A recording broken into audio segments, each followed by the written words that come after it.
La Cordobesa, por Juan Valera. El editor de esta obra tuvo la bondad de encomendarme, un siglo a, uno de sus artículos.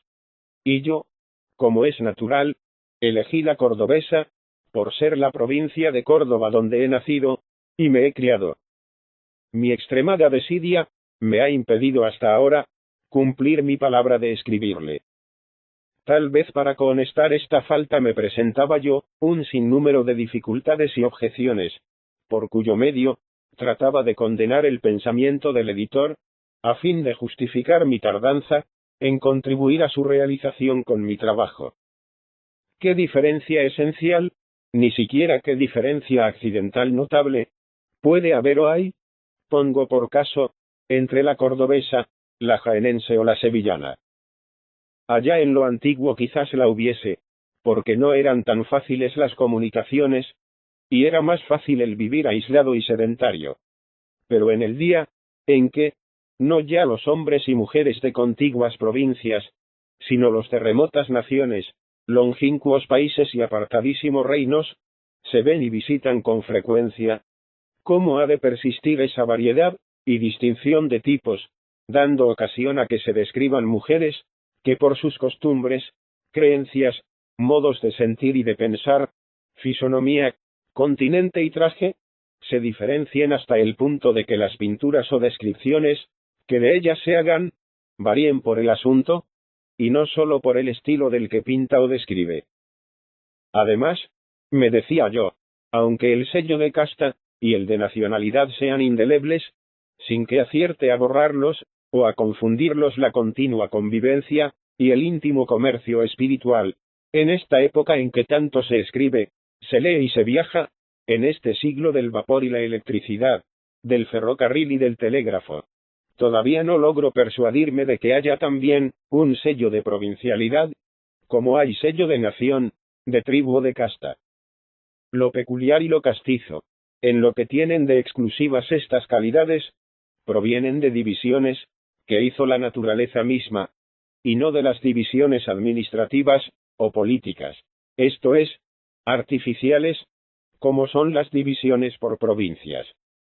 Malagueñas o sevillanas habrá, sin duda, de casta y suelo más homogéneos, con los de ciertas cordobesas, que los de muchas cordobesas entre sí.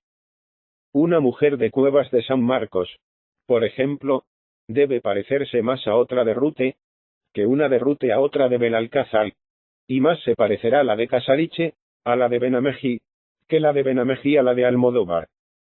Harto se me alcanzaba que entre la gallega y la mujer de Cataluña, y entre la manchega y la vizcaína, habían de mediar radicales diferencias. Pero esto de que cada provincia, fuese la que fuese, había de tener un tipo especial, se me hacía difícil de creer. Solo salvaba yo la monotonía de este libro, y cifraba su variedad, en el ingenio diverso de cada escritor, en el sesgo que atinase a dar al asunto, y en lo singular de su estilo, pensamientos y sentimientos. Nunca pensé que el editor desease que escribiésemos una reseña erudita, una serie de vidas, de todas las mujeres célebres de cada provincia. Esto sería quizás, no solo ameno, sino ejemplar y didáctico. Pero no se trataba de esto, ni yo me hubiese comprometido a escribir mi artículo, si de esto se tratase.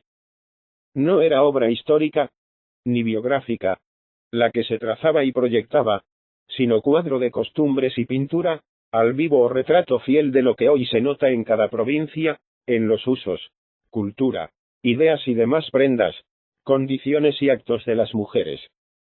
Y siendo la cosa así, repito que no me percataba yo de nada, o de casi nada, que impidiese la monotonía de la obra, por el objeto, aunque por el sujeto, o mejor diré por los sujetos, viniese a ser un jardín de flores, como la capa del estudiante, merced a la diversidad de estilos, y a la idiosincrasia de cada escritor que en ella pusiese mano. Así, sobre poco más o menos, andaba yo cavilando, cuando deberes de familia, me llevaron al riñón de la provincia de Córdoba, a una dichosa comarca, donde el color local provincial está difundido, a manos llenas por la naturaleza, pródiga e inexhausta en sus varias creaciones.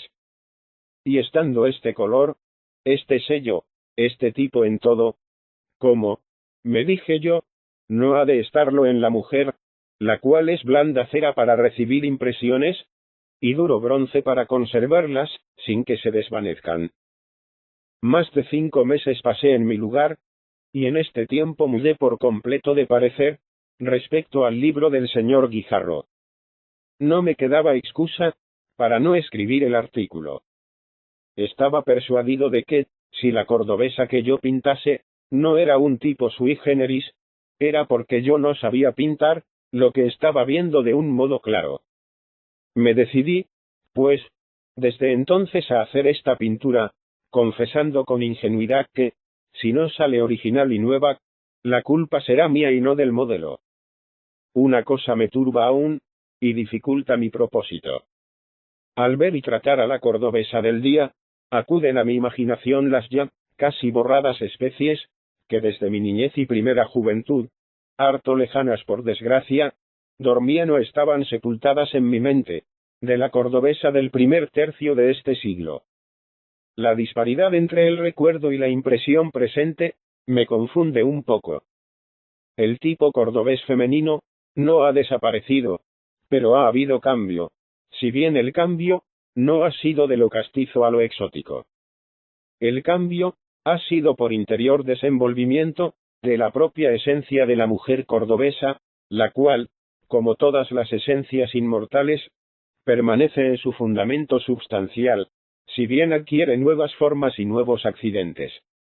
La cordobesa de este momento histórico, no es la cordobesa del momento histórico anterior, pero es siempre la cordobesa, y siempre sigue realizando su esencia, como cada hija de vecina, exteriorizando la idea típica suya propia, y presentando diverso aspecto, en cada una de las diversas evoluciones, con que la exterioriza. Veo que me encumbro demasiado, y voy a descender y a hablar con más llaneza, dejando los raptos filosóficos, para mejor ocasión. Hoy se me presenta la cordobesa a la vista, tal como es, mientras que la memoria me la retrae, tal como era 30 o 40 años ha. De aquí se origina cierta confusión, algo como una antinomia. Pero, si bien se estudia la antinomia, se resolverá con poco trabajo, en una síntesis suprema. Esta síntesis, si acertase yo a crearla, sería un artículo primoroso. Es más, sin esta síntesis no es posible el artículo, porque yo no voy a pintar a la cordobesa muerta, parada, estacionaria, inerte, fósil, sino a la cordobesa viva, en movimiento, en desarrollo, en progreso, desenvolviéndose, no con prestado impulso, sino según las leyes propias de su gran ser, y de su rico y generoso organismo. Para adquirir el concepto total de la cordobesa, es menester estudiarla, en sus diferentes clases y estados. Desde la gran señora hasta la mujer, del rudo ganapán, desde la niña hasta la anciana, desde la hija de familia, hasta la madre o la abuela. Y verla y visitarla, ya en la antigua y espléndida capital, del califato, ya en la sierra, al norte del Guadalquivir, abundante en minas, y en dehesas selváticas y esquivas. Ya en la campiña ubérrima donde hay lugares populosos, y hasta lindas ciudades. Y donde de la riqueza, el bienestar y la cultura son mayores. Pero si fuésemos analizando, y examinando por separado todas estas cosas, no tendría fin ni término nuestro artículo. Y así conviene tocar solo puntos capitales, y resumir, y cifrar en 2 o 3 tipos todo lo que hay, en la cordobesa de más característico y propio. Claro está que en la provincia de Córdoba, hay damas ricas que han estado o están en Madrid, que tal vez han ido a Baden, o Biarritz algún verano, que hablan francés, que han paseado en el bosque de Boulogne, que conocen acaso varias cortes extranjeras, que leen las novelas de Jorge Sand, y los versos de Lamartine en la misma lengua, en que se escribieron, y que se visten con Word, con la Ferrier, con la Honorina o con la Isolina. En todas estas damas, subsiste aún la esencia de la mujer cordobesa, pero sería menester ahondar, y penetrar demasiado para descubrir esa esencia, al través de tantos aditamentos extraños, y de tantas exterioridades postizas. Busquemos, pues, a la genuina cordobesa, donde no tengamos necesidad de profundizar, o de eliminar para hallarla. Busquémosla en la lugareña, ya sea rica, ya pobre, ya señora, ya criada. La lugareña es en extremo hacendosa. Por pobre que sea, tiene la casa saltando de limpia. Los suelos, de losa de mármol, de ladrillo o de yeso cuajado, parecen bruñidos a fuerza de aljofifa. Si el ama de la casa goza de algún bienestar, resplandecen en 2 o 3 chineros, el cristal y la vajilla. Y en hileras simétricas, adornan las paredes de la cocina peroles, cacerolas y otros trastos de azófaro de cobre, donde puede uno verse la cara como en un espejo. La cordobesa es todo vigilancia, aseo, cuidado y esmerada economía. Nunca abandona las llaves de la despensa, de las alacenas, arcas y armarios. En la anaquelería o basares de la despensa, suele conservar, con próvida y rica profusión, un tesoro de comestibles, los cuales dan testimonio, ya de la prosperidad de la casa, ya de lo fértil de las fincas del dueño, si son productos indígenas, y, como suele decirse, de la propia crianza y labranza, ya de la habilidad y primor de la señora, cuyo trabajo ha aumentado el valor de la primera materia, con alguna preparación o condimento. Allí tiene nueces, castañas, almendras, batatas, cirolitas imperiales envueltas en papel, para que se pasen, guindas en aguardiente, orejones y otras 1000 chucherías. Los pimientos picantes, las guindillas y cornetas y los ajos, cuelgan en ristras al lado del bacalao, en la parte menos pulcra. En la parte más pulcra suele haber azúcar, café, salvia, tila, manzanilla, y hasta té a veces, que antes solo en la botica se hallaba. Del techo cuelgan egregios y gigantescos jamones, y, alternando con esta bucólica manifestación, del reino animal, dulces andreguelas invernizas, uvas, granadas y otras frutas. En hondas orzas vidriadas conserva la señora, lomo de cerdo en adobo, cubierto de manteca. Pajarillas, esto es, asaduras, riñones y bazo del mismo cuadrúpedo. Y hasta morrillas, alcauciles, setas y espárragos trigueros y amargueros. Todo ello tan bien dispuesto, que basta calentarlo en un santiamén, para dar una opípara comida a cualquier huésped, que llegue de improviso. La matanza se hace una vez al año, en cada casa medianamente acomodada. Y en aquella faena suele lucir la señora, su actividad y tino. Se levanta antes que raye la aurora, y rodeada de sus siervas dirige, cuando no hace ella misma, la serie de importantes operaciones. Ya sazona la masa de las morcillas, echando en ella, con rociadas magistrales, y en la conveniente proporción, sal, orégano, comino, pimiento y otras especias. Ya fabrica los chorizos, longanizas, salchichas y demás embuchados. La mayor parte de esto, se suspende del humero, en cañas o barras largas de hierro, lo cual presta a la cocina, un delicioso carácter de suculenta abundancia. Casi siempre se reciben en invierno, las visitas en torno del hogar, donde arde un monte de encina, o de olivo y pasta de orujo, bajo la amplia campana de la chimenea. Entonces, si el que llega mojado de la lluvia, o transido de frío, ya de la calle, ya del campo, alza los ojos al cielo para darle gracias, por hallarse tan bien, se halla mucho mejor y tiene que reiterar las gracias, al descubrir aquella densa constelación de chorizos, y de morcillas, cuyo aroma transciende y desciende a las narices, penetra en el estómago y despierta o resucita el apetito. ¿Cuántas veces le he saciado yo, estando de tertulia, por la noche, en torno de uno de estos hogares hospitalarios? Tal vez la misma señora, tal vez alguna criada gallarda y ágil, descolgaba con regia generosidad 1 o 2 morcillas, y las asaba en parrilla sobre el rescoldo. Comidas luego con blanco pan, con un traguito de vino de la tierra, que es el vino mejor del mundo, y en sabrosa y festiva conversación, sabían estas morcillas a gloria. Es injusta la fama, cuando asegura que se come mal por allí. En mi provincia, hay un sibaritismo rústico que encanta. Bien sabe mi paisana estimar, buscar y servir en su mesa las mejores frutas, empezando por la que se cría en su heredad, 1000 veces más grata al paladar y más lisonjera, para el amor propio, que la tan celebrada del cercado ajeno. Ni carece tampoco, en la estación oportuna, de cerezas garrafales de Carcabuey, de peras de Priago, de melones de Montalbán, de melocotones de Alcaudete, de higos de Montilla, de naranjas de Palma del Río, y aun de aquellas únicas ciruelas, que se dan solo en las laderas del Castillo de Cabra.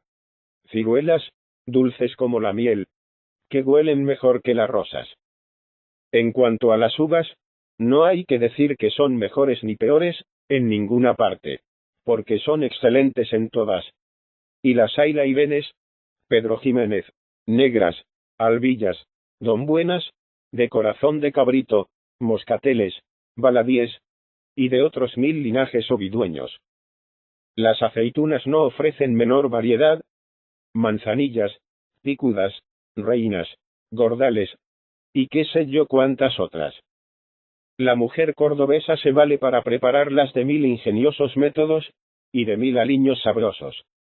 Pero, ya estén las aceitunas partidas o enteras, rellenas u orejonadas, siempre interviene en ellas el laurel, premio de los poetas. Pues, qué alabanza, qué encarecimiento, bastará celebrar a mi paisana, cuando despunta por lo habilidosa. ¿Qué guisos hace o dirige? ¿Qué conservas? ¿Qué frutas de sartén? ¿Y qué rara copia de tortas, pasteles, cuajados y hojaldres?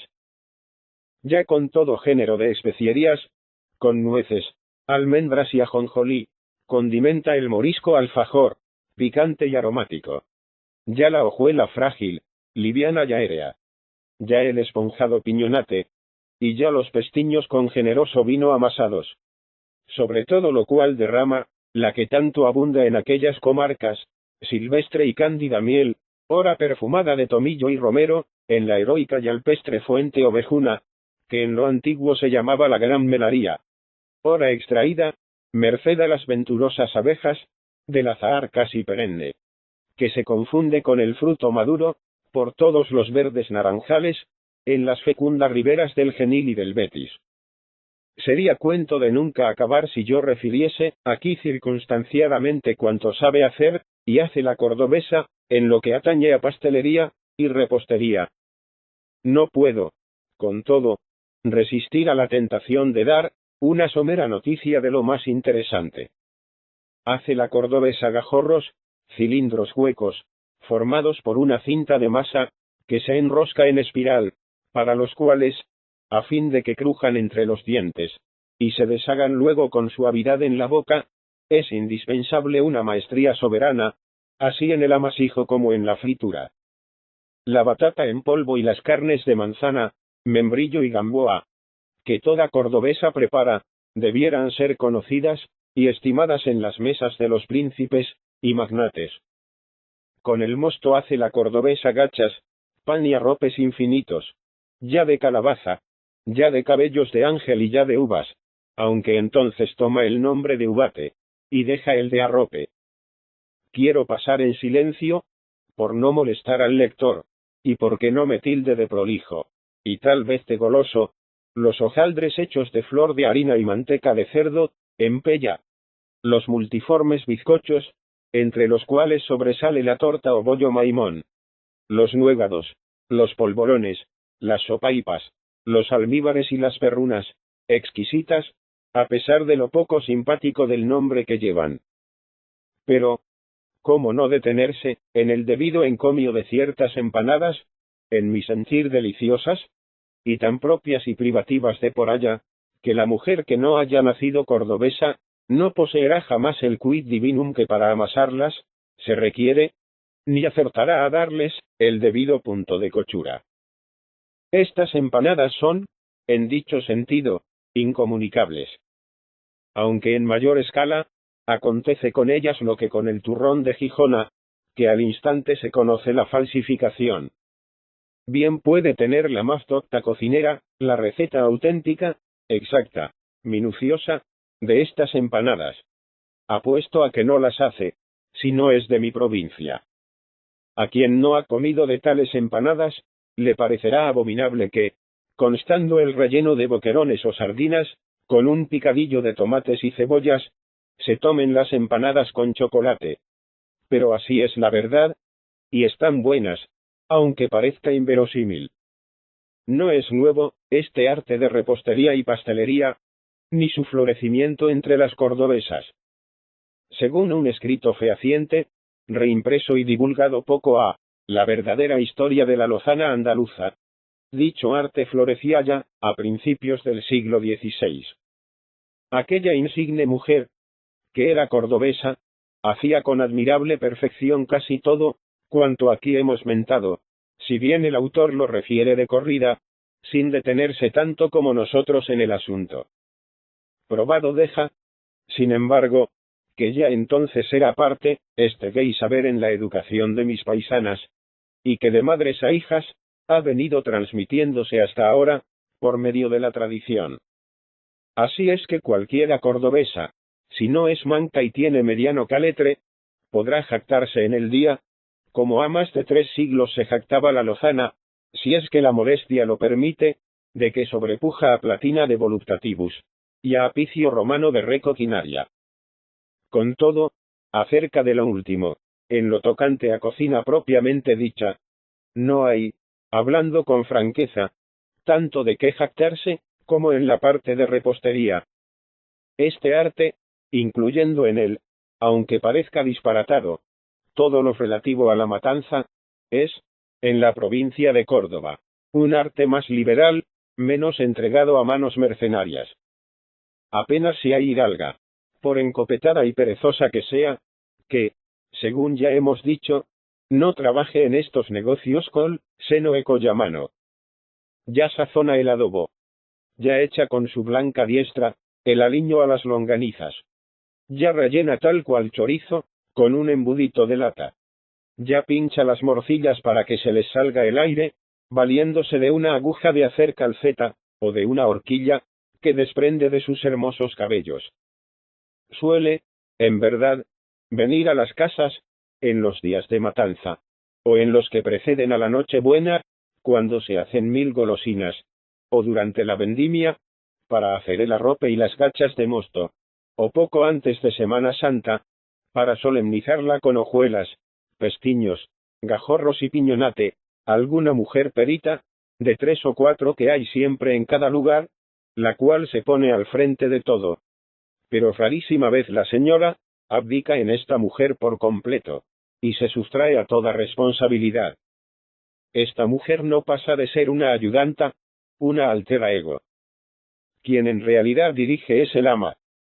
Y solo cede el ama la dirección, o, para hablar con rigorosa exactitud, no la cede ni dimite, sino que comparte la responsabilidad, y divide el imperio. Cuando se da la feliz circunstancia de que haya alguna mujer, que sea un genio inspirado, con misión y vocación singular para tales asuntos. Así sucedía en mi lugar con una mujer, que llamaban Juana la Larga, la cual murió ya. Y es muy cierto que ha dejado una hija heredera de sus procedimientos arcanos. Pero el genio no se hereda, y la hija de Juana la Larga no llega, ni con mucho, a donde llegaba su madre. Es mucho menos larga en todo, como lo reconocen, y declaran cuantas personas competentes han conocido, a la una y a la otra. Con la cocina, con el guiso diario, hay muy distinto proceder. Una señora cuidadosa y casera tendrá cuenta con lo que se guisa, irá a la despensa, dará órdenes. Pero el verdadero guisar queda enteramente al cuidado de la cocinera. De aquí lo decaído del arte. La cocina cordobesa fue, sin duda, original y grande. Hoy es una ruina, como los palacios de Medina Azahara, y los encantadores jardines de la Almunia.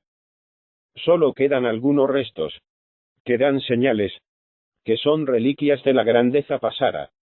restos que un hábil cocinero arqueólogo pudiera restaurar, como ha restaurado Canina, los antiguos monumentos de Roma.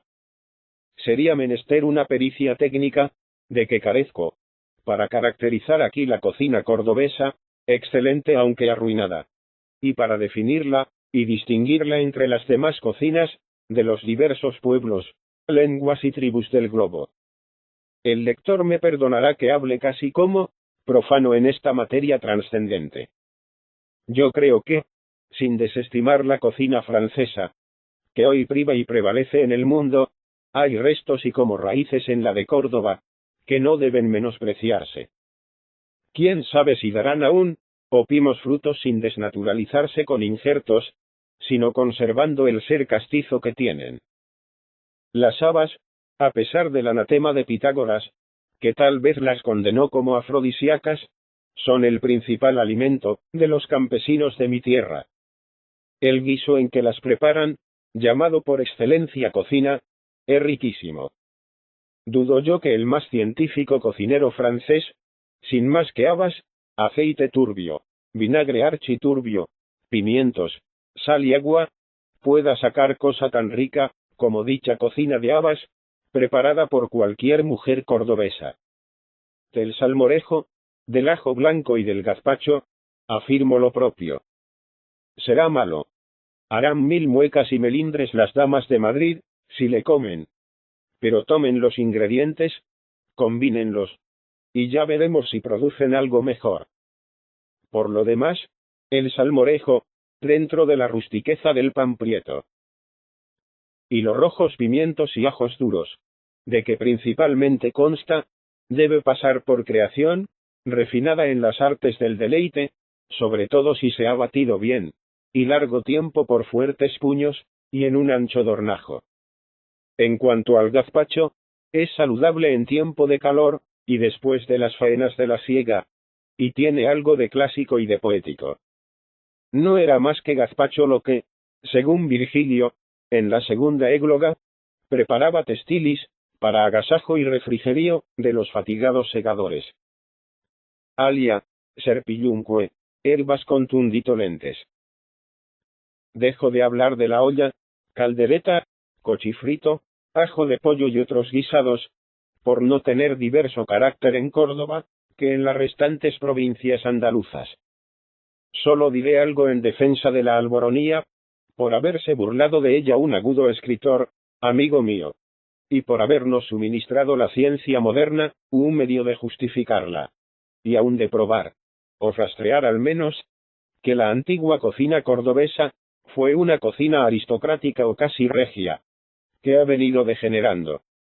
El sabio orientalista Dozzi, demuestra que la inventora de la alboronía, o quien le dio su nombre, fue nada menos que la sultana Borán, hermosa, distinguida y con 1000 faut, entre todas las princesas del Oriente.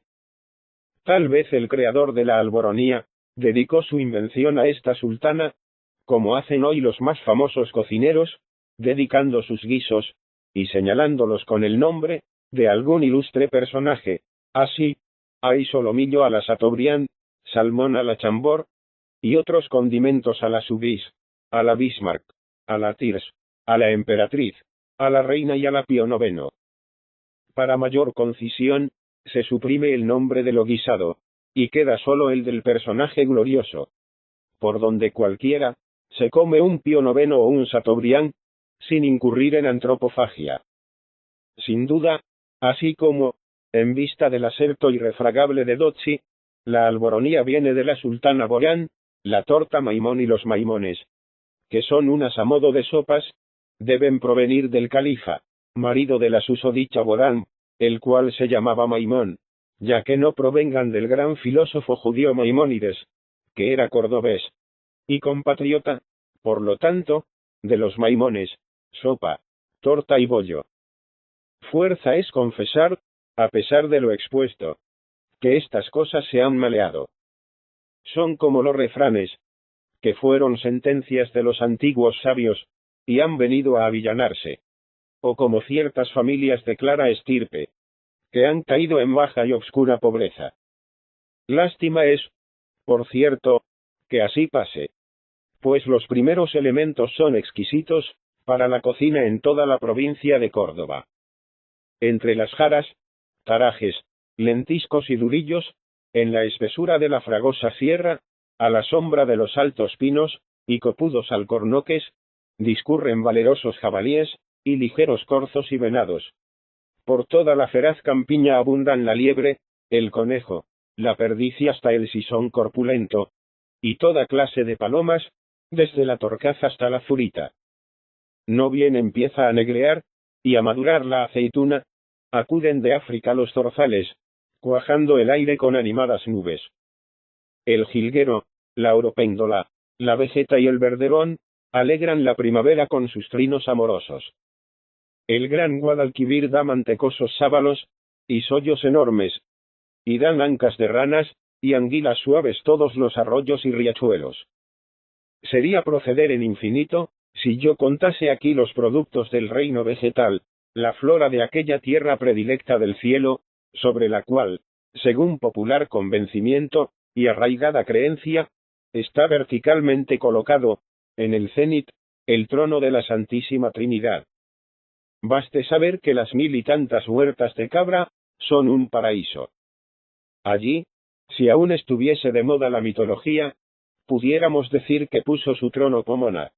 Y extendiéndonos en esto, y sin la menor hipérbole, bien añadiríamos que Palas, tiene su trono en las ermitas, Ceres en los campos que se dilatan, entre Baena y Valenzuela, y Baco el suyo en los Moriles, cuyo vino supera en todo al de Jerez. La cordobesa mira con desdén todo esto, o bien porque le es habitual y no le da precio, o bien por su espiritualismo delicado.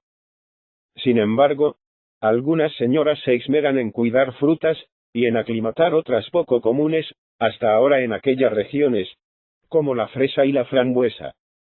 Asimismo suele tener la cordobesa, un corral bien poblado de gallinas, patos y pavos, que ella misma alimenta y ceba.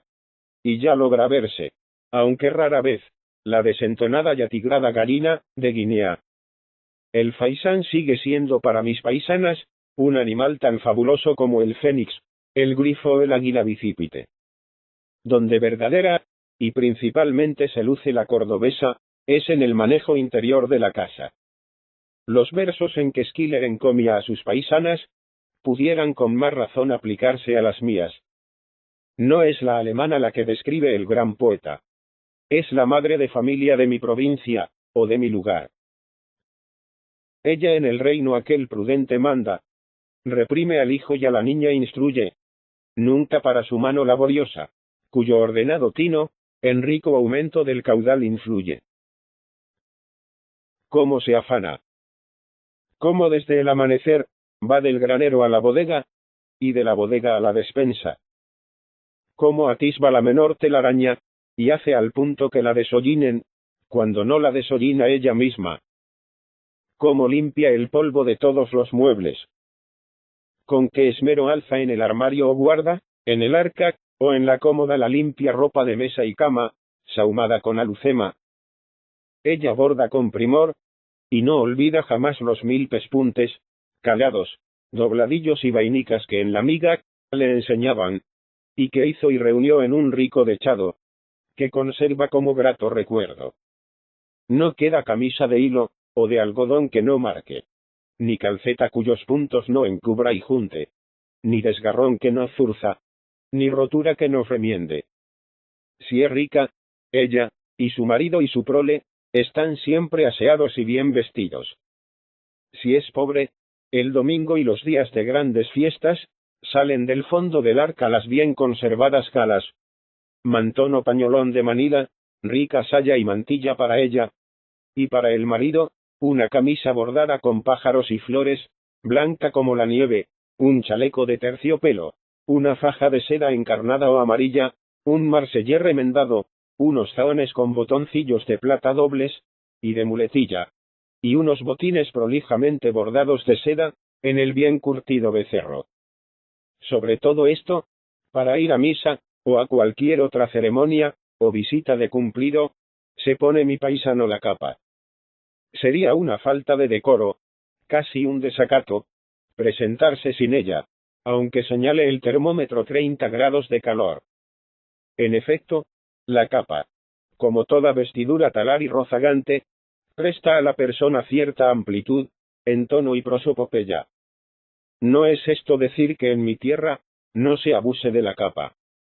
Me acuerdo de un médico que nos visitaba en el lugar, siendo yo niño, el cual no la abandonaba jamás. Iba embozado en ella y no se desembozaba, ni aun para tomar el pulso, tomándole por cima del embozo. Claro está que quien no se quita jamás la capa, menos se quita el sombrero, sino en muy solemnes ocasiones. Hombre hay que ni para dormir se le quita, trayéndole hacia la cara para defenderla del sol, o de la luz, si duerme la siesta al aire libre. Así como se le lleva hacia el morrillo, o cogote, sosteniéndole con la mano, para saludar a las personas que más respeto y acatamiento le merecen. Pero volvamos a nuestra cordobesa.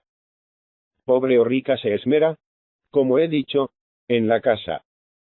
En algunas hay ya habitaciones empapeladas, pero lo común es el enjalbiego, lo cual será grosero y rústico si se quiere, mas alegra con la blancura, y da a todo un aspecto de limpieza. La misma ama, si es pobre, y si no la criada, enjalbiega a menudo toda la casa, incluso la fachada. Esta manía de enjalbegar llega a tal extremo, que una señora de mi lugar, algunos años ha, enjalbegaba su piano. El primero que apareció por allí. Ahora hay ya muchos y buenos, hasta de palo santo. Y se cuentan por docenas las señoras y señoritas que tocan, y cantan. Los patios, en Córdoba y en otras ciudades de la provincia, son como los de Sevilla, cercados de columnas de mármol, enlosados y con fuentes y flores. En los lugares más pequeños, no suelen ser tan ricos, ni tan regulares y arquitectónicos. Pero las flores y las plantas, están cuidadas con más amor, con verdadero mimo. La señora, en la primavera, y en las tardes y noches de verano, suele estar cosiendo o de tertulia en el patio, cuyos muros se ven cubiertos de un tapiz de verdura. La yedra, la pasionaria, el jazmín, el limonero, la madreselva, la rosa enredadera y otras plantas trepadoras, tejen ese tapiz con sus hojas entrelazadas, y le bordan con sus flores y frutos. Tal vez está cubierta de un frondoso emparrado, una buena parte del patio, y en su centro, de suerte que se vea bien por la cancela, si por dicha la hay, se levanta un macizo de flores, formado por muchas macetas, colocadas en gradas o escaloncillos de madera. Allí claveles, rosas, miramelindos, marimoñas, albahaca, boj, ebónimo, brusco, laureola y mucho don Pedro fragante. Ni faltan arriates todo alrededor, en que las flores también abundan.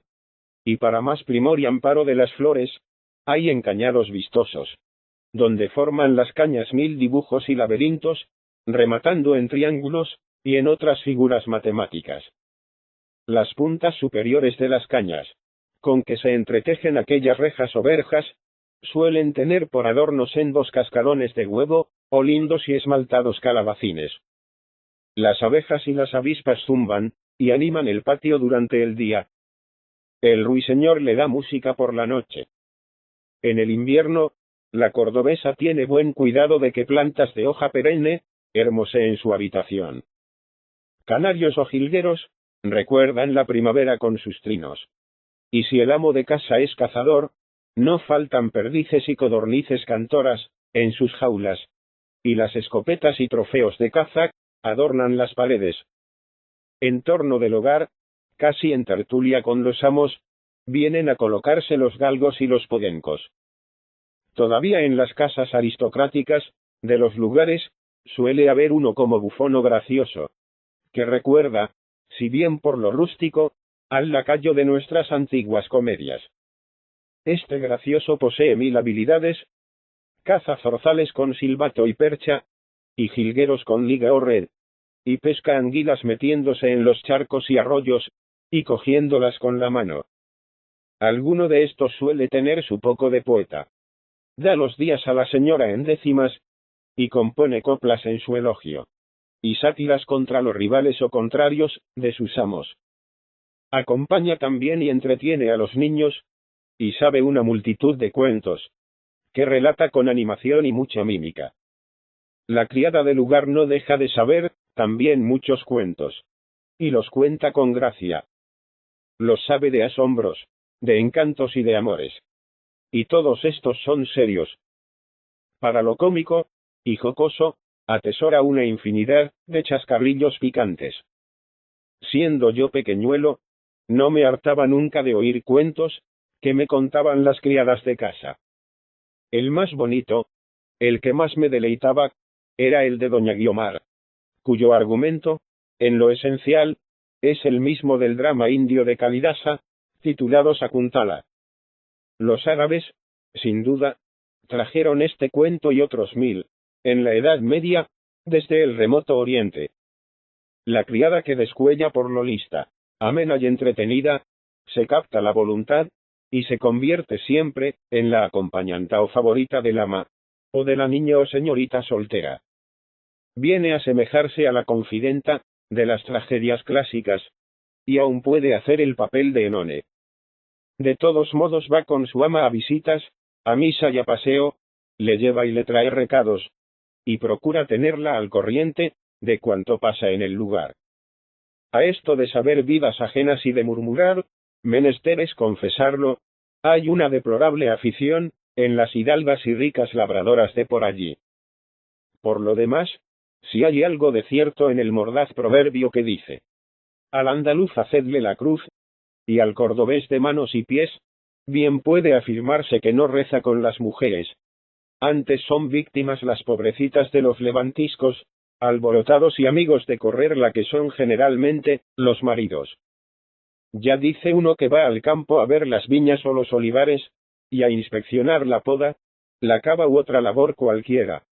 Ya supone otro que va a cazar sub Jove frígido, tenerae conjugis in memor. Ya este tiene que ir a negocios, a la cabeza de partido, o a Córdoba, o a Madrid por motivos políticos. Ya alega aquel, que debe ir a Jerez a llevar muestras de vino, o a alguna feria, a ver si vende o compra ganado. En suma, jamás carece ninguno de pretexto, para estar ausente de su casa la mitad del año. Si el marido es mozo y alegre, suele pasar meses enteros lejos del techo conyugal.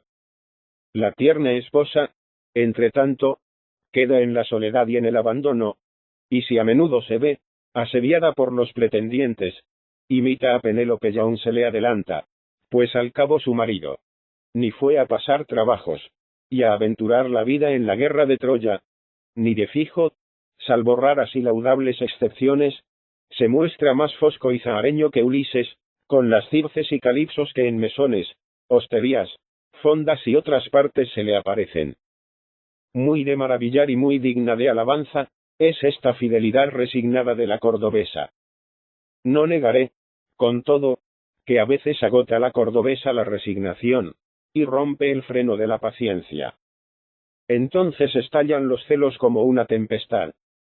Me acuerdo de cierta parienta mía, que supo que su marido tenía con todo sigilo a una muchacha en su casa de campo, a donde iba todas las tardes, y aún se quedaba algunas noches, con pretexto de las labores. Apenas lo supo, mandó que pusiesen las jamugas a la burra, se hizo acompañar en otra burra, por su confidenta, y sin que su marido lo notase, se fue por aquellos vericuetos, hasta llegar a la casería. Terrible fue la entrevista con la pecadora, a quien echó de allí a pescozones. Debo advertir que en este y otros casos, se avivan los celos, con poderosas razones económicas. Tal linaje de mancebas suele ser muy costoso, y remata en la perdición de pingües y desahogados caudales.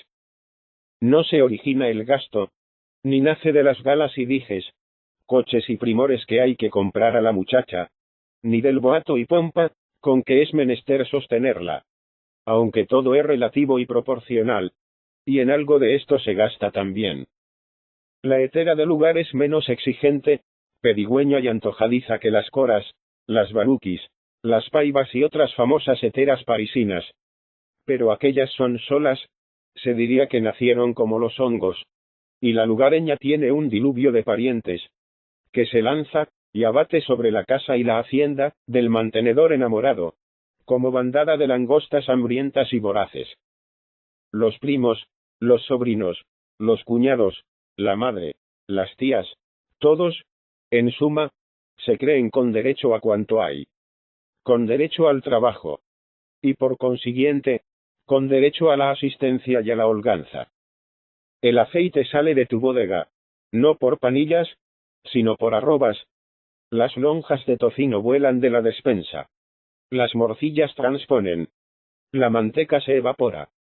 Los jamones se disipan. La parentela entera se alumbra, se calienta, come, bebe y hasta mora a costa tuya. Si tienes casas, las habitará alguien de la parentela, y no te las pagará. Si eres cosechero de vino o aguardiente, menudearán las botas, botijas y botijuelas. Y entrarán vacías y saldrán rebosando. No se crea, no obstante, que, siendo tan lucrativo este oficio, se dedican muchas mujeres a él, y abaratan el mercado con la competencia. En todo el territorio de Córdoba, ha vivido siempre gente muy hidalga y harto difícil, en puntos de honra. Colonia en lo antiguo, de verdaderos ciudadanos romanos, y no de libertos, como otras, mereció y obtuvo el título de patricia. Cuando la invasión mahometana, no vinieron a poblarla rudos y plebeyos berberiscos, sino claros varones de pura sangre arábiga. Los linajes más ilustres de Medina y de la Meca. Los descendientes de los ansares, tabies y muajires. Y por último, habiendo sido mi provincia, durante 2 siglos, fronteriza con el reino de Granada, ha debido tener, y ha tenido para custodia, y defensa de sus lugares fuertes, y para tomar el desquite de cualquier ataque, entrando en algarada por los dominios del alarde, talando sus mieses, y haciendo otras 1000 insolencias y diabluras, una población de hombres recios y valerosos. Todos hidalgos de honra, y enamorados de veras. Como canta el viejo romance. Desde entonces no ha deslucido Córdoba su bien cimentada reputación, y no por vana jactancia, sino con sobra de motivo, lleva por mote, en torno de los rapantes leones, de su limpio escudo. Corduba militae, inclita fonsque Sophiae. Lucano, Séneca, Averroes, Ambrosio de Morales, Góngora y 1000 otros, dan testimonio de lo segundo. Acreditan lo primero, en multitud innumerable, los acérrimos y audaces guerreros, que por todos estilos ha criado Córdoba. Ya para pasmo y terror de los enemigos de España, como el gran capitán. Ya para perpetua desazón y sobresalto constante de los españoles mansos, como el Tempranillo, el guapo Francisco Esteban, el chato de Benamejí, el cojo de Encina Reales, Navarro el de Lucena y Caparrota, el de Doña Mencía. No es, pues, llano el que haya por allí mucho marido sufrido, mucho padre complaciente, y mucha interesada y fácil mujer. La que lo es se lo hace pagar caro, no tanto por la rareza, sino por lo que pierde.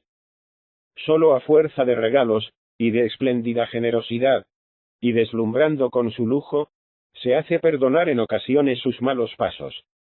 Aun así, es mirada con desprecio.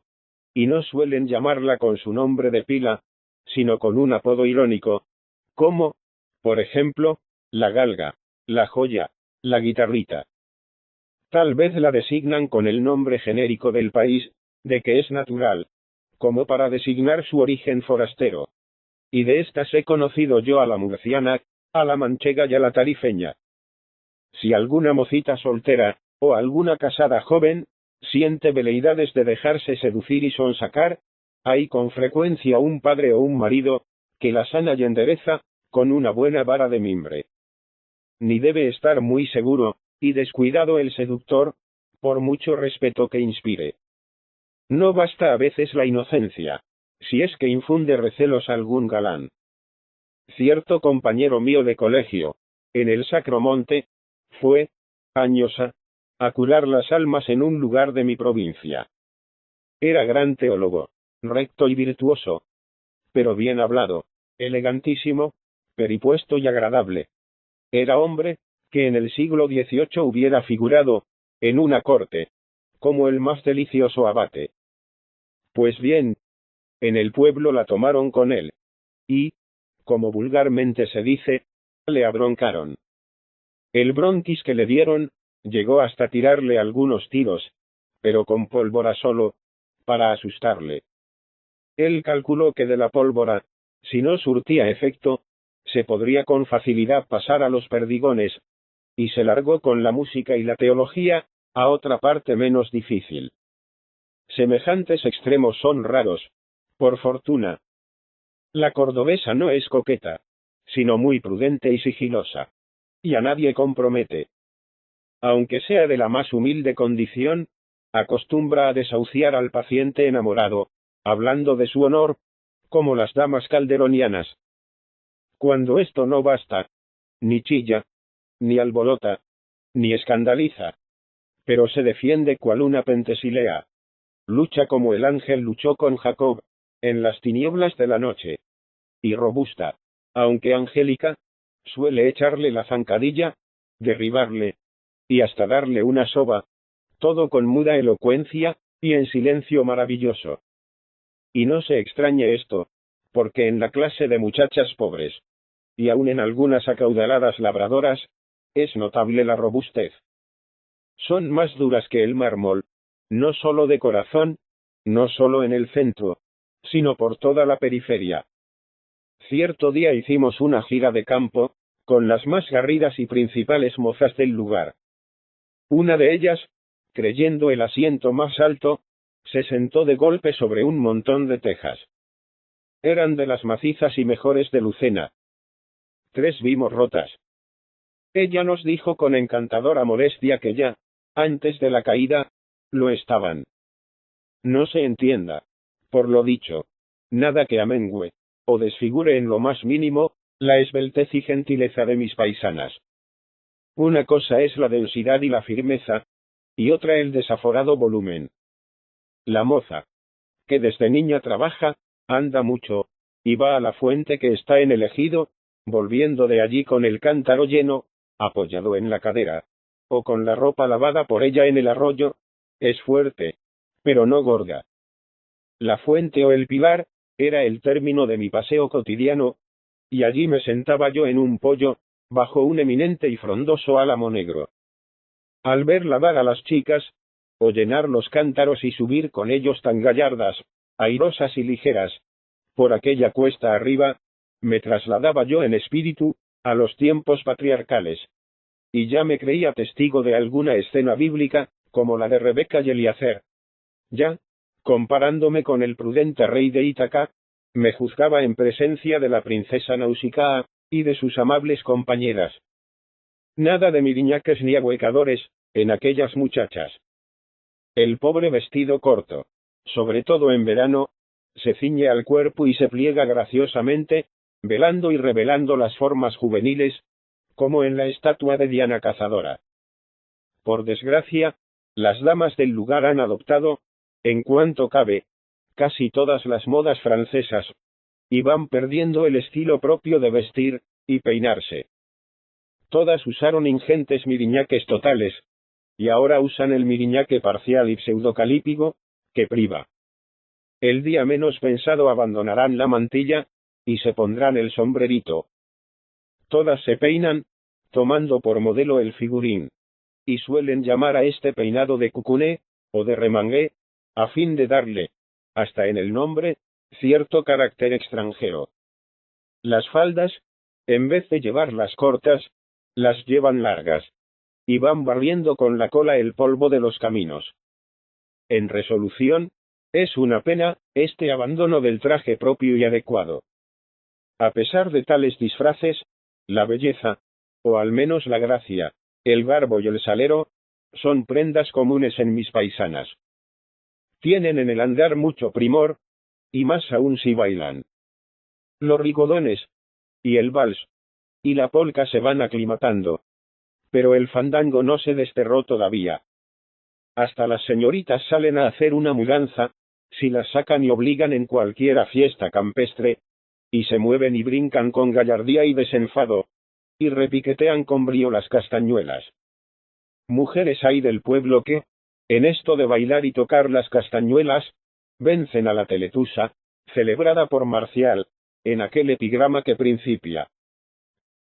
Edere lascivos ab ética crusmata gestus. Si la mujer casada, como ya queda expuesto, es un modelo de paciencia conyugal, la soltera es casi siempre un modelo de novias. Puntualmente baja a la reja todas las noches, a hablar con el enamorado, a lo que se llama pelar la pava.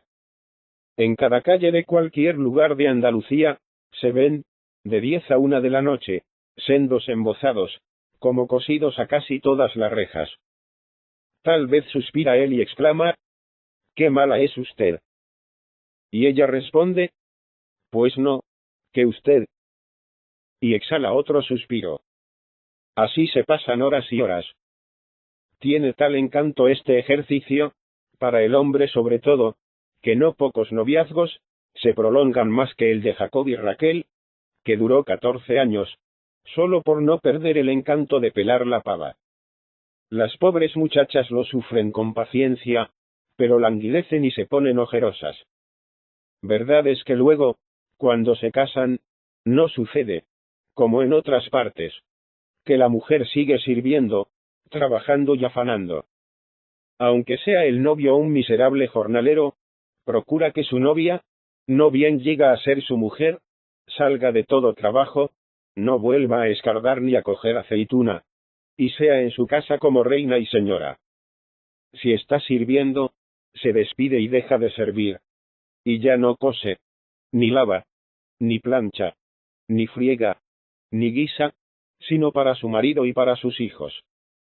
El hombre, salvo en raras ocasiones, es quien trabaja, busca, o granjea o garbea, lo necesario para el sostén de toda la familia. La cordobesa, sea de la clase que sea, es todo corazón y ternura, pero sin el sentimentalismo falso, y de alquimia que ha venido de extranjis. Nadie, vergüenza es confesarlo, ha pintado a la cordobesa del pueblo, verdaderamente enamorada y apasionada, como el novelista Mérimée. Su Carmen, es el tipo ideal de la humilde, y baja de condición, aunque sublime por el alma. Como reza el dístico del poeta griego, que sirve de epígrafe a la novela, Carmen sabe morir y amar. Es admirable cuando se entrega por amor, y cuando por amor muere. Tiene 2 horas divinas. Una, en la muerte. Otra, en el tálamo. De atrás le viene al garbanzo el pico, según el decir vulgar. Desde muy antiguo es la cordobesa espejo, luz y norte de enamoradas. Sus ojos, como los de Laura, inspiran platónicos y casi místicos afectos, y hacen que un moro, como Ibn Zeidún, escriba canciones más finas que las del Petrarca, merced a la princesa Ualada, que era asimismo poetisa. Los amores de 2 mujeres cordobesas, han tenido un inmenso influjo bienhechor, en el mundo, han contribuido, casi han sido causa de las más preciadas glorias, para España, y de acontecimientos tan providenciales, que sin ellos la actual civilización europea, no se explicaría. Sin Zaira, enamorada de Gustios, no hubiera nacido Mudarra. Los 7 infantes de Lara, no hubieran tenido vengador. La flor de la caballería castellana, hubiera perecido antes de abrir el cáliz. ¿Acaso no hubiéramos poseído al Cid? Pues a no inspirarse en la espada de Mudarra, y cobrar aliento con ella, no hubiera muerto al conde Lozano ni dado principio, a tanta hazaña imperecedera. Si doña Beatriz Enríquez, no se enamorara en Córdoba de Colón, consolándole y alentándole, Colón se hubiera ido de España. Hubiera muerto en un hospital de locos. No hubiera descubierto los nuevos orbes, cuya existencia había columbrado, y vaticinado más de 1400 años, antes un inspirado cordobés, y para cuyo descubrimiento le dio ánimo y bríos, aquella apasionada e inmortal cordobesa. Véase, pues, de cuánto son y han sido capaces mis paisanas. Imposible parece que, siendo tan buenas, las descuiden y abandonen los pícaros hombres. Además de las peregrinaciones, de que ya hemos hablado, las dejan para irse al casino, donde se pasan las horas muertas. Razón le sobraba al gran Donoso, al tronar tanto contra el casino, en su elocuente libro sobre el catolicismo. Es verdad que siempre ha habido casino, solo que antes, para los ricos, se llamaba la casilla, y estaba en la botica, y para los pobres, el casino estaba en la taberna. Pero, en el día, ni las boticas ni las tabernas han acabado, y todo lugar, por pequeño que sea, pulula, hierve en casinos. Cada bandería, cada matiz político tiene el suyo. Hay casino conservador, casino radical, casino carlista, casino socialista y casino republicano. Las infelices mujeres se quedan solas. No sé cómo hay mujer que sea liberal. Todas debieran ser absolutistas, y muchas lo son en el fondo. La única compensación que trae a la mujer, el liberalismo novísimo, es que debilita bastante la autoridad conyugal y paternal, que antes era terrible y hasta tiránica. A la vara, se le llamaba el gobierno de una casa, pero a la mujer briosa, como lo es la cordobesa, más le duele cuando la desdeñan que cuando le pegan. Más la quebranta un desaire que una paliza. De todos modos, la mujer cordobesa, como las demás españolas, conserva siempre un manantial purísimo de consuelo, para sus sinsabores y disgustos. Este manantial es la religión cristiana. No hay cordobesa que no sea profundamente religiosa. Entre los hombres ha cundido la impiedad. El soldado licenciado, de retorno a su casa, ha solido traer algún ejemplar del citador. Los periódicos se leen. Y no todos son piadosos. Y por último, no falta estudiante, que vuelve de la universidad inficionado de Krauss, y hasta de Hegel, y que echa discursos a los rústicos, a ver si los hace panteístas y egoteístas. La mujer no entiende, ni quiere entender, tan enrevesados tiquismiquis, y sigue apegada a sus antiguas creencias. Ellas son el bálsamo, para todas las heridas de su corazón. Ellas le llenan de esperanzas inmarcesibles. Ellas abren, en su ardiente imaginación, horizontes infinitos, dorados por la luz divina de un sol de amor y de gloria. Hasta para menos elevadas exigencias, y para más vulgares satisfacciones, es la religión un venero inagotable. Casi todo honesto mujeril pasatiempo, se funda en la religión. Si no fuese por ella, habría romerías tan alegres, como la de la Virgen de Araceli y la de la Virgen de la Sierra de Cabra. ¿Habría niño Jesús que vestir? ¿Habría procesión que ver? ¿Habría paso de Abraham, descendimiento, judíos y romanos, apóstoles y profetas, encolchados, ensabanados y jumeones, hermanos de cruz, y demás figuras que salen por las calles, en Semana Santa? Nada de esto habría. No tendría la mujer jubileos y novenas, ni oiría sermones, ni adornaría con flores ningún altar, ni engalanaría ninguna cruz de mayo, ni se complacería tanto en el mes de María. Las golondrinas, que ahora son respetadas porque le arrancaron a Cristo con el pico las espinas de la corona, serían perseguidas y muertas, y no acudirían todos los años a hacer el nido en el alero del tejado, o dentro de la misma casa, ni saludarían al dueño con sus alegres píos y chirridos. Todo para la mujer estaría muerto y sin significado, faltando la religión. La pasionaria perdería su valor simbólico, y hasta el amor al novio o al marido, o al amante, que ella combina siempre con el presentimiento de deleites inmortales, y que idealiza, hermosea, y ensalza con mil vagos arreboles de misticismo, se convertiría en cualquiera cosa, bastante menos poética. Tal es, en general, la mujer de la provincia de Córdoba. Si entrásemos en pormenores, sería este escrito interminable. En aquella provincia, como en todas, hay 1000 grados de cultura y de riqueza, que hacen variar los tipos. Hay además las diferencias individuales de caracteres, y de prendas del entendimiento. He omitido un punto muy grave. Voy a tocarle, aunque sea de ligero, antes de terminar el artículo. Este punto es filológico, el lenguaje y el estilo de la cordobesa. La cordobesa, por lo común, y entiéndase que hablo de la jornalera, o de la criada, y no de la dama elegante e instruida, aspira la H. Tiene además notable propensión a corroborar las palabras con sílabas fuertes antepuestas. Cuando no se satisface con llamar tunante a cualquiera, le llama retunante. Y no bastándole con Dios, exclama, redios. En varios pueblos de mi provincia, así como en muchos de los pueblos de la de Jaén, es frecuentísima cierta interjección inarticulada, que se confunde con un ronquido. La cordobesa, por último, adorna su discurso con 1000 figuras e imágenes, le salpimenta de donaires y chistes, y le anima con el gesto y el manoteo. El adverbio amanta se emplea a cada instante, para ponderar, o encarecer la abundancia de algo.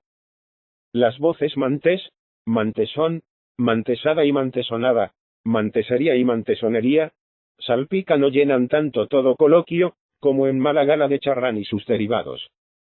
Más singular es aún, el uso del gerundio en diminutivo, para expresar que se hace algo, con suavidad y blandura. Así, pues, se dice, don fulano se está muriendito. La niña, está deseandito casarse o rabiandito, por novio. En la pronunciación dejan un poco, que desear las cordobesas. La Z y la S se confunden, y unimisman en sus bocas, así como la L, la R y la P. ¿Quién sabe si sería alguna maestra de miga cordobesa, la que dijo a sus discípulas? Niñas, sordado se escribe con L y precerto con P. Pero si en la pronunciación hay esta anarquía, en la sintaxis y en la parte léxica, así las cordobesas como los cordobeses, son abundantes y elegantísimos en ocasiones, y siempre castizos, fáciles y graciosos. No poca gente de Castilla pudiera ir por allá a aprender a hablar castellano, ya que no a pronunciarle. Sin adulación servil, aseguro que la cordobesa es, por lo común, discreta, chistosa y aguda. Su despejo natural suple en ella muy a menudo la falta de estudios y conocimientos. Sus pláticas son divertidísimas. Es naturalmente facunda y espontánea en lo que dice y piensa. Amiga de reír y burlar, en broma a los hombres, y les suelta 1000 pullas afiladas y punzantes, pero jamás se encarniza. ¿Qué otra cosa he de añadir? Una cordobesa es avara y otra pródiga, pero todas son generosas y caritativas. Cordobesa hay que lee todavía libros antiguos, devotos los más, que pertenecieron a su bisabuela, y que están como vinculados en la casa. Verbigracia, la perfecta casada, del maestro León. El menosprecio de la corte y alabanza, de la aldea, y el Monte Calvario, de Fray Antonio de Guevara. Y hasta las obras completas, cerca de 20 volúmenes en folio, del venerable Palafox. No lo digo fantaseando. He conocido lugareña cordobesa que tenía, y leía estos y otros libros por el estilo. Otras leen novelas modernas de las peores. Otras no leen nada. Mujeres hay que han estado en Sevilla o en Madrid, que han ido a Málaga y han visto la mar. Y mujeres hay que jamás salieron de su pequeña villa, y se forman de Madrid idea tan confusa, como las que yo me formo de las ciudades, que puede haber en otro planeta. Casi ninguna está descontenta de su suerte. La buena pasta es muy común. El orgullo, además, las excita a menospreciar lo que no está a su alcance. Y el amor de la patria, encerrado dentro de los estrechos límites del pueblo, en que nacieron y se criaron, se hace más intenso, enérgico y vidrioso. Y las mueve a amar con delirio, aquel pueblo y aquella sociedad, prefiriéndolos a todo. Y a revolverse casi con furor contra cualquiera, que los censura. Si hubiera yo de seguir contando, y pintando circunstanciadamente las cosas, escribiría un tomo, de 500 o 600 páginas. Demos, Pues, punto aquí. Y gracias a que este artículo no peque por largo, y a que tenga el lector la suficiente indulgencia, vagar y calma, para leerle todo sin enojo, fatiga ni bostezo.